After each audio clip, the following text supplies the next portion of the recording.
Внимание коллег надзорных органов, которые вот с пониманием отнеслись и соблюдали четко законы Российской Федерации.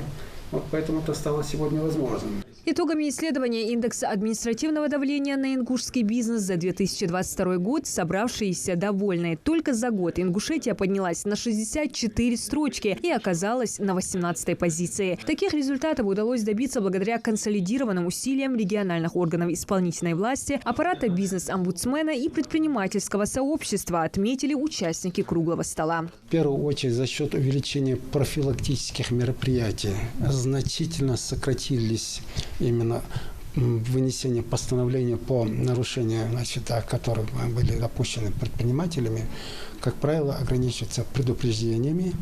Правда, у нас чуть больше сейчас вынесено постановлений 547 на 13 больше, чем вынесено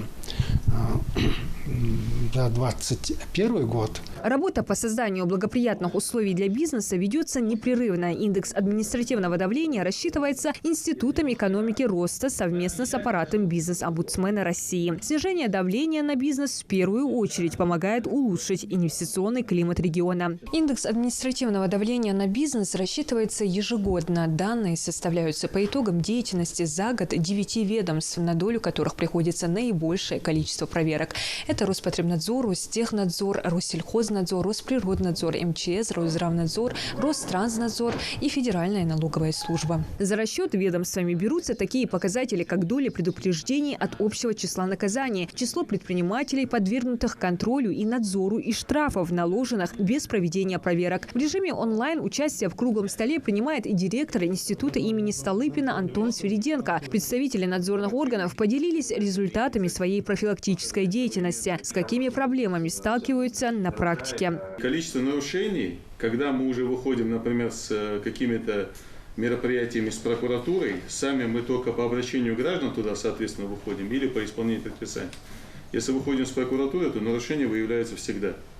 Например, в прошлом году, когда проводили рейдовые мероприятия по каким-либо направлениям в аптечных учреждениях, то нарушение выявлялось больше, чем выявлялось в предыдущие годы, когда мы проводили соответствующие плановые мероприятия. Большая часть предпринимателей только рады визитам контролирующих органов и рассматривают их как хорошую профилактику или возможность вовремя устранить нарушения. Но по ряду вопросов считают достаточным дистанционное общение. В целом, права предпринимателей в регионе не ущемляются и даже напротив, для развития бизнеса создаются максимально комфортные условия. Особую роль в поддержке бизнес-сообщества за последние годы сыграло руководство региона, отметил бизнес-омбудсмен. Когда мы обращаемся, в большинстве случаев глава республики нас поддерживает. И именно из-за того, что у нас есть, создан хороший деловой климат, мы в числе лидеров по росту числа субъектов Российской Федерации заняли 4-е место.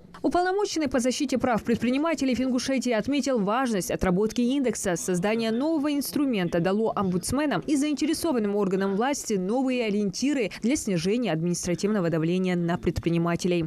Эта работа проводилась с большим трудом и внедрялась с большим трудом, потому что было сопротивление очень серьезное именно со стороны контрольно-надзорных органов, в первую очередь было.